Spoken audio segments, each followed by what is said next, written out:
अस्सलाम वालेकुम। आज हम लोग 9th की न्यू केमिस्ट्री बुक के चैप्टर 2 का टॉपिक जो है application of radioactive isotopes को स्टडी करेंगे। लास्ट टाइम हम लोगों ने रेडियो एक्टिव आइसोटोप्स देखे थे कि वो क्या होते हैं। तो उससे हम लोगों को ये पता चला था कि ये ऐसे आइसोटोप्स होते हैं जो कि अनस्टेबल होते हैं, स्टेबल नहीं होते। तो वो खुद को स्टेबल करने के लिए क्या करते हैं कि अपने अंदर से एनर्जी को इमिट करते हैं in the form of radiation, ताकि वो स्टेबल बन जाए। और ये प्रोसेस तब तक चलता है जब तक वो खुद को स्टेबल ना कर ले। अच्छा, जब वो एनर्जी इमिट करते हैं तो एक एटम जो होता है वो दूसरी केमिकल एलिमेंट में जो है एक एलिमेंट दूसरे केमिकल एलिमेंट में कन्वर्ट हो जाता है। और अगर वो स्टेबल है तो वो रिएक्शन वहीं पे स्टॉप हो जाए, लेकिन अगर वो स्टेबल नहीं है तो वो मज़ीद एनर्जी जो है वो इमिट करेगा और फिर एक और नए केमिकल एलिमेंट में जो है कन्वर्ट हो जाएगा। तो ये चीज़ तो हम लोगों ने पढ़ ली कि अच्छा रेडियो एक्टिविटी क्या चीज़ है, लेकिन क्या ये हमारे लिए हेल्पफुल है? मतलब तो आज हम लोग इसकी एप्लीकेशंस में देखेंगे कि किस किस फील्ड में जो है ये ह्यूमंस के लिए हेल्पफुल है। तो आज हम लोग स्टार्ट करते हैं। पहली इसकी एप्लीकेशन है ये हमारे पास, इसमें वो कहते हैं कि radioactive isotopes are useful in medical imaging. Radioactive isotopes जो है ये मेडिकल इमेजिंग में हेल्पफुल है, ठीक है, यूजफुल है। अब मेडिकल इमेजिंग की पहले हम टर्म देख लेते हैं कि ये है क्या चीज़। तो मेडिकल इमेजिंग ना हमारे पास एक ऐसी टेक्निक है जिसमें हम लोग इंटरनल ऑर्गन्स की पिक्चर्स या इमेजेस देखते हैं, ठीक है। फॉर एग्जांपल, अगर कोई बॉडी में ट्यूमर है या कोई ऐसी चीज़ है तो डायग्नोसिस के लिए जो है ये मेडिकल इमेजिंग में यूज़ होता है। Doctor use them to diagnose the disease by injecting the patient with a small amount of radioactive fluid. अब इसमें क्या होता है कि डॉक्टर्स जो है एक ऐसा फ्लूइड जिसमें रेडिएक्टिव मौजूद होता है स्मॉल अमाउंट में, उसको जो है वो बॉडी के अंदर इंजेक्ट कर देते हैं। अब हम लोगों ने पहले भी ये चीज़ डिस्कस की है कि रेडियो एक्टिव जो हमारे पास आइसोटोप्स होते हैं उनका काम होता है रेडिएशंस को इमिट करना।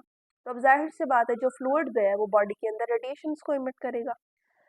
नेक्स्ट वो कहते हैं कि टेक्नीटियम 99 M is used for diagnostic imaging across human organ like brain, lungs, etc. यहाँ पे वो कहते हैं कि टेक्नीटियम जो है 99 हमारे पास ये डायग्नोस्टिक मतलब इमेजिंग के लिए यूज होता है। कौन से ऑर्गन्स में? हम लोग ब्रेन, लंग्स, मतलब ब्रेन में फॉर एग्जांपल अगर कोई ट्यूमर है तो इन इस तरह के रेडिएक्टिव फ्लूइड्स को जो है बॉडी के अंदर डाला जाता है, लंग्स के अंदर डाला जाता है। उसके बाद एक स्पेशल कैमरा यूज किया जाता है, ठीक है।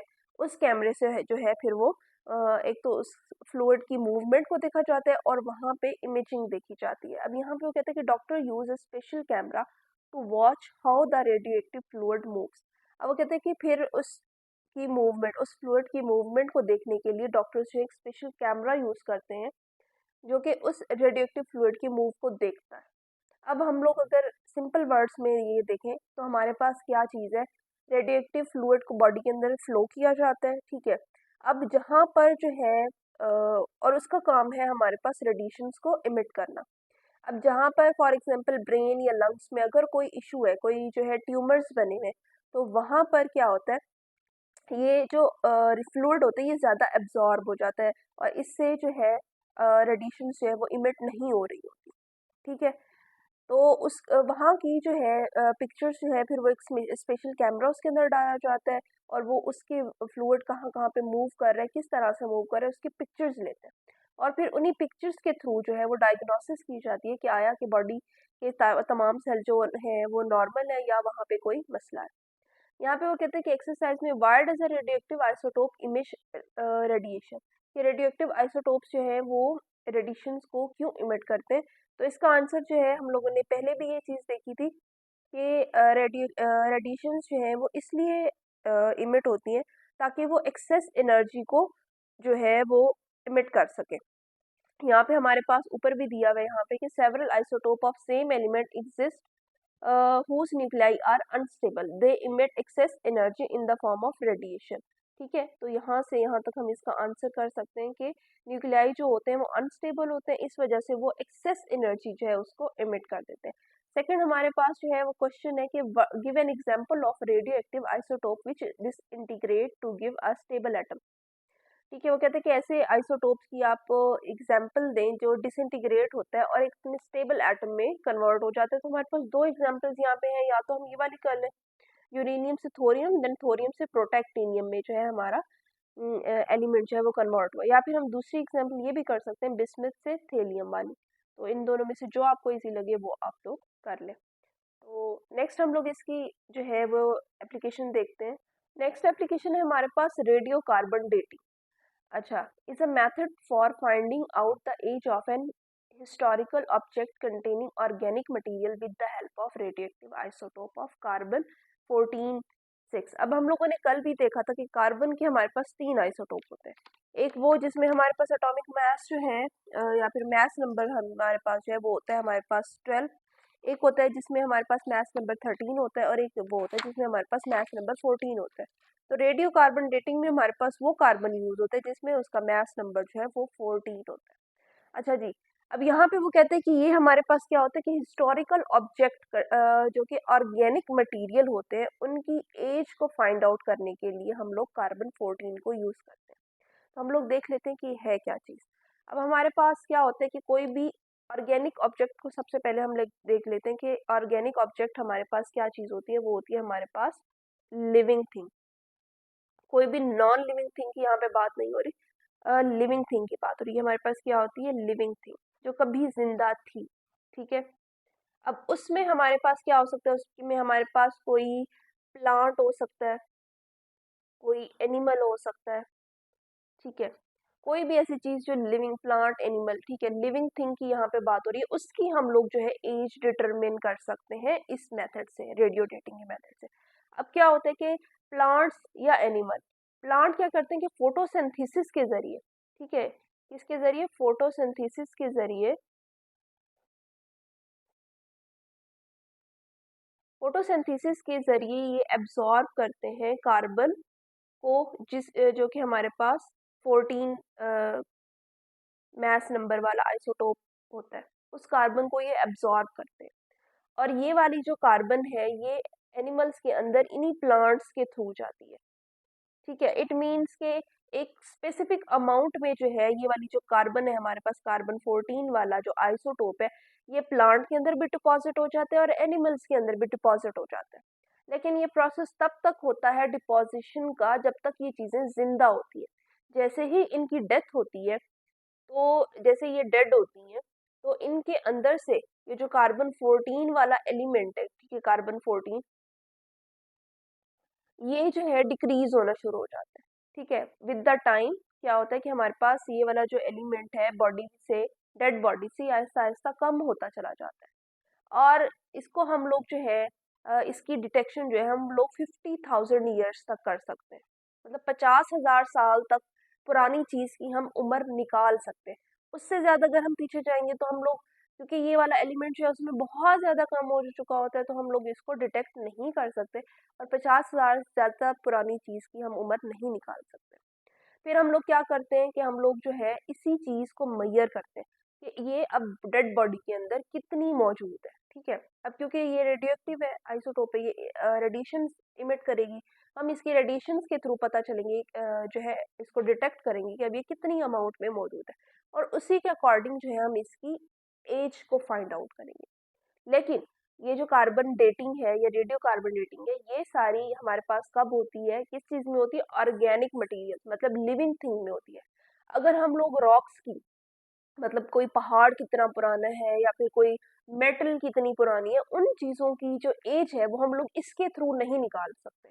हम सिर्फ रेडियो कार्बन डेटिंग के जरिए लिविंग थिंग की जो है वो एज को डिटरमिन कर सकते हैं। तो ये उसका सारा प्रोसेस है कि किस तरह से हमारे पास प्लांट्स में फोटोसिंथेसिस के जरिए डिपॉजिट होती है, और एनिमल क्योंकि प्लांट को कंज्यूम करते हैं तो एनिमल्स के अंदर भी ये डिपॉजिट हो जाती है। लेकिन डिपॉजिशन का प्रोसेस तब तक होता है जब तक ये लिविंग होती है, जिंदा होती है।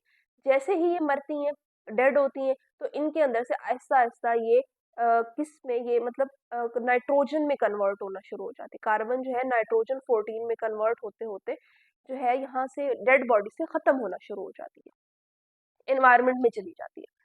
तो फिर कितनी अमाउंट में ये बच गई है, उस अमाउंट से हम लोग उस डेड ऑर्गेनिज्म की एज को फाइंड आउट कर सकते हैं। ठीक है, और हम लोग कितनी पुरानी, 50,000 ईयर्स पुरानी जो है डेड बॉडी का जो है वो उसकी जो है एज फाइंड कर सकते हैं। अगर इससे पुरानी जो है वो उसकी एज इससे ज़्यादा है तो हम उसकी एज को एग्जैक्टली फाइंड नहीं कर सकते। तो ये हमारे पास जो है इसका प्रोसेस है। अब हम लोग देखते हैं कि इसमें ये क्या बात करता है। यहाँ पे वो कहते हैं कि radiocarbon dating is a method. ये हमारे पास एक मेथड है for finding out an age, जो कि उम्र पता करने के लिए इस्तेमाल किया जाता है of an historical object containing organic material. यहाँ पे भी वो वही बात कर रहे हैं कि जो इनके अंदर ऑर्गेनिक मटेरियल मौजूद होगा उनमें, with the help of radioactive isotopes के जरिए ऑफ कार्बन 14 के रेडियोएक्टिव आइसोटोप के जरिए जो है हम लोग इसको फाइंड आउट करते हैं इसकी एज को। अब यहाँ पे वो कहते हैं कि this method involve measuring the proportion of carbon 14। ये जो अमल है, ये जो है हम इसमें क्या करते हैं कि कार्बन 14 का प्रोपोर्शन जो है उसको मेजर करते हैं कि ये कितनी अमाउंट में मौजूद है in a sample from a dead plant or animal. ठीक है, like a piece of wood or bone which provide information that can be used to calculate when an animal or plant died। अब यही बात वो करते हैं कि हमारे पास जो सैंपल होता है, अब प्लांट का सैंपल हमारे पास क्या होगा, कोई वुड होगी। एनिमल का सैंपल क्या होगा, हमारे पास कोई बोन होगी। उसको उसके अंदर हम लोग क्या करते हैं, कार्बन 14 का प्रोपोर्शन जो है उसको मेजर करते हैं, जिससे जो कि हमें इंफॉर्मेशन देता है कि ये एनिमल या प्लांट कब डाई हुआ था। ठीक है, कब मरा था ये। The older the sample is less the carbon 14 is to be detected. अब वो कहते हैं जितना पुराना सैंपल होगा उसमें कार्बन 14 कम होगी, कम डिटेक्ट की जाएगी। ठीक है, तो इस तरीके से हम लोग जो है इसको ये इसकी हमारे पास सेकंड जो है वो एप्लीकेशन है, किस तरह से हम इसको जो है वो किसी भी चीज़ की एज फाइंड आउट करने के लिए रेडियोएक्टिव आइसोटोप्स को यूज़ करते हैं। नेक्स्ट हमारे पास इसकी थर्ड जो है वो एप्लीकेशन है, थर्ड यूज़ है हमारे पास। ये कहते हैं कि radioactive isotope are use to test the strength of metals in concrete mixture. अब वो कहते हैं रेडियोएक्टिव आइसोटोप को हम लोग क्या करते हैं, किसी भी मेटल की स्ट्रेंथ की कितनी मजबूत है, आया कि इसके अंदर फ्लेक्सिबिलिटी है या नहीं है, इन चीज़ों को फाइंड आउट करने के लिए। और कंक्रीट मिक्सचर हमारे पास क्या होता है, कंक्रीट मिक्सचर होता है हमारे पास सीमेंट बजरी इन सब के मिक्सचर को हम लोग कंक्रीट मिक्सचर कहते हैं। और इसकी मजबूती को देखने के लिए भी इसको जो है वो यूज़ किया जाता है। They use to generate cheap nuclear power. अब ये हमारे पास इसकी फोर्थ एप्लीकेशन है। ठीक है, ये हमारे पास जो है टू फाइंड ऑयल फील्ड। ठीक है, ये किस लिए यूज होती है, न्यूक्लियर पावर मतलब इससे हम जो है इलेक्ट्रिसिटी या जो है किसी भी किस्म की पावर जो है वो भी प्रोड्यूस कर सकते हैं, और वो भी सस्ते दामों में, मतलब सस्ते सस्ते रेट पे हम लोग जो है इलेक्ट्रिसिटी या न्यूक्लियर पावर भी बना सकते हैं। और हम इसको ऑयल फील्ड्स को फाइंड आउट करने के लिए भी यूज करते हैं। हमारे पास इसकी फोर्थ एप्लीकेशन होगी। नेक्स्ट वो बात करते हैं in medicine they are use to diagnose. Medicine में इसको यूज किया जाता है डायग्नोज करने के लिए and treat many medical conditions. और बहुत सी मेडिकल कंडीशन, खासतौर पे कैंसर के डायग्नोसिस और उसके इलाज में इसका बहुत बड़ा हाथ है। And disease including cancer and thyroid disorders. तो ये कैंसर और थायराइड के जो डिसऑर्डर्स होते हैं उनके डायग्नोसिस और उनके ट्रीटमेंट में जो है इसका बहुत ज़्यादा यूज़ है। नेक्स्ट है हमारे पास ionization of atom by radioactive source. Ionization असल में अब हमारे पास क्या होती है, कोई भी एटम है, सिंपल एटम है हमारे पास, फॉर एग्जांपल हमारे पास है हाइड्रोजन। ठीक है, आयोनाइज होने का मतलब है आइंस में कन्वर्ट हो जाना। आइंस में ये कब कन्वर्ट होगा, या तो ये इलेक्ट्रॉन को जो है अपने अंदर से निकालेगा या ये इलेक्ट्रॉन ऐड करेगा। ठीक है, तो आयोनाइजेशन की हमारे पास दो इकसाम है, या तो ये H पॉजिटिव में चला जाएगा या ये H नेगेटिव में चला जाएगा। अच्छा, H पॉजिटिव में जब ये जाएगा तो इलेक्ट्रॉन को रिलीज करेगा, अपने अंदर से निकाल देगा। H नेगेटिव में ये कब जाएगा, जब ये इलेक्ट्रॉन को अपने अंदर ऐड कर लेगा। तो ये है हमारे पास आयोनाइजेशन की दो पॉसिबिलिटीज, कि जब भी कोई चीज इलेक्ट्रॉन को अपने अंदर लेती है, दूसरे से छीन लेती है, तो उसके ऊपर H नेगेटिव चार्ज आ जाता है। और जब भी कोई चीज अपना इलेक्ट्रॉन दूसरे को दे देती है तो उसके ऊपर पॉजिटिव चार्ज आ जाता है। तो अब हम लोग देखेंगे कि रेडियो एक्टिव आइसोटोप्स के थ्रू किस तरह से ये आयोनाइजेशन का अमल जो है वो होता है। तो हम लोग इसको अब स्टडी करते हैं। यहाँ पे वो कहते हैं कि radiation emitted from radioactive source. अब हम लोग जानते हैं कि रेडियोएक्टिव सोर्स जो भी होगा उसमें से रेडिएशन खारिज होती हैं, कासिस एटम टू आयोनाइज, और वो एटम के आइंस में कन्वर्ट होने की वजह बनती है। फॉर एग्जाम्पल, जैसा कि मिसाल के तौर पे वो कहता है रेडिएशन इमिटेड बाय अ रेडिएक्टिव एलिमेंट। रेडिएशन जो है वो इमिट होती है रेडिएक्टिव एलिमेंट से, रेडियम 2 226 कैन रिमूव इलेक्ट्रॉन और इलेक्ट्रॉन्स फ्रॉम द एटम। अब वो कहते हैं कि जो हमारे पास रेडियम 226 है, ये क्या करता है, रेडिएशन को खारिज करता है और एक इलेक्ट्रॉन या ज्यादा इलेक्ट्रॉन्स जो है एक एटम से वो खारिज करवा देता है। However, this ionizing radiation should have enough energy to remove the tightly bonded electron from the orbit of an atom. अब यहाँ पे हम लोग देखते हैं कि अब यहाँ पे ये बात कर रहे हैं एमिशन की, मतलब इलेक्ट्रॉन को खारिज करने की। तो ये किस तरह से खारिज करते हैं, आखिर ऐसी ये क्या जो है सूरत हाल पैदा करते हैं कि इलेक्ट्रॉन्स खारिज होता है। यहाँ पे वो कहते हैं कि हमारे पास फॉर एग्जांपल ये हाइड्रोजन का जो है न्यूक्लियस है, ये इसका पहला शेल है जिसके अंदर एक इलेक्ट्रॉन जो है वो मौजूद है। अब इलेक्ट्रॉन कब खारिज होते हैं, क्या ऐसी स्टेट होती है, तो जब भी अगर हम फॉर एग्जांपल इस इलेक्ट्रॉन को एनर्जी दें, क्या दें, एनर्जी दें, तो इसकी एनर्जी बढ़ जाएगी, एनर्जी। और हम लोगों ने क्या कहा था कि जो इलेक्ट्रॉन्स यहाँ पे रिवॉल्व कर रहे होते हैं उनकी एनर्जी फिक्स होती है, ठीक है।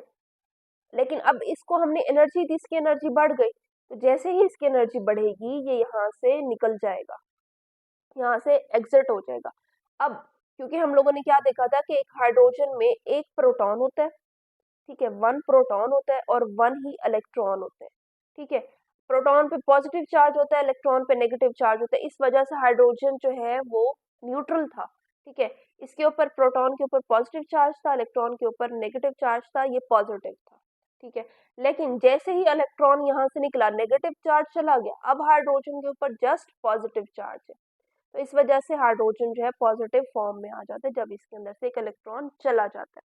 तो ये चीज हुई। अब क्या हुई कि रेडियो एक्टिव जो हमारे पास सोर्स होते हैं, अब हम लोगों ने पहले भी इस बात को डिस्कस किया, रेडियो एक्टिव आइसोटोप्स एनर्जी को इमिट करते हैं in the form of radiation. तो जब वो रेडिएशन को इमिट करें, इट मीन्स को कि वो एनर्जी को इमिट करें, वो एनर्जी इस इलेक्ट्रॉन ने और जैसे ही इसकी एनर्जी जो है वो बढ़ी, तो इसने यहाँ से इस शेल को छोड़ दिया और यहाँ से चला गया। तो इस तरह से जो है हमारे पास एटम्स जो है वो आयोनाइज होंगे। तो अब हम लोग इसकी एप्लीकेशन को जो है अब यहाँ पे हम लोग पढ़ते हैं कि क्या हो रहा है। यहाँ पे वो कहते हैं कि however this ionising radiation should have enough energy. अब वो कहते हैं ये जो आयोनाइजिंग रेडिएशंस है, मतलब जो रेडिएक्टिव सोर्स से रिलीज हो रही है, एमिट हो रही है रेडिएशन, उनके पास इतनी एनर्जी होनी चाहिए to remove the tightly bond electron from the orbit of an atom, कि वो इस एटम को, ये जो टाइटली बॉन्ड इलेक्ट्रॉन है अपने ऑर्बिट में न्यूक्लियस से जुड़ा हुआ है, टाइटली बॉन्ड हुआ है, इसको यहाँ से इसको एमिट करा सके।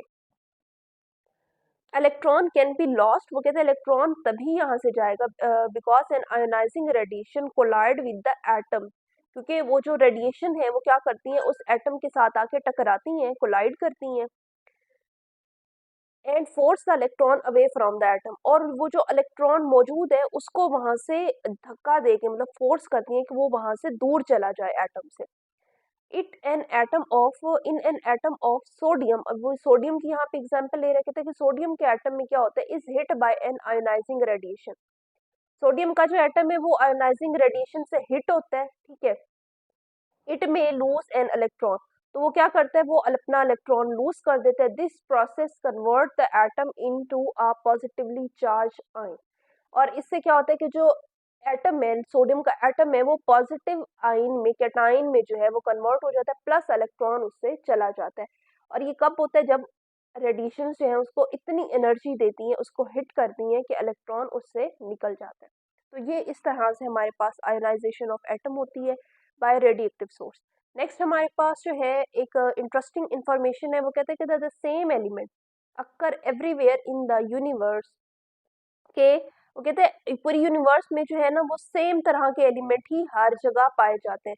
मैटर ऑन मार्स और in any other planet consist of the same element found on earth. अब वो कहते हैं जो मादा है जो मार्स पे पाया जाता है या हमारे प्लेनेट की किसी और हिस्से पे पाया जाता है, वही सेम मादा जो है हमारी अर्थ पे पाया जाता है। ये नहीं है कि अगर हम लोग जमीन से निकलेंगे और दूसरे प्लैनेट्स में, तो वहां पे पाया जाने वाला जो मादा है या जो एलिमेंट्स हैं, एटम्स हैं, वो कोई और होंगे, नहीं, सेम ही मादे से बनी हुई है ये तमाम यूनिवर्स।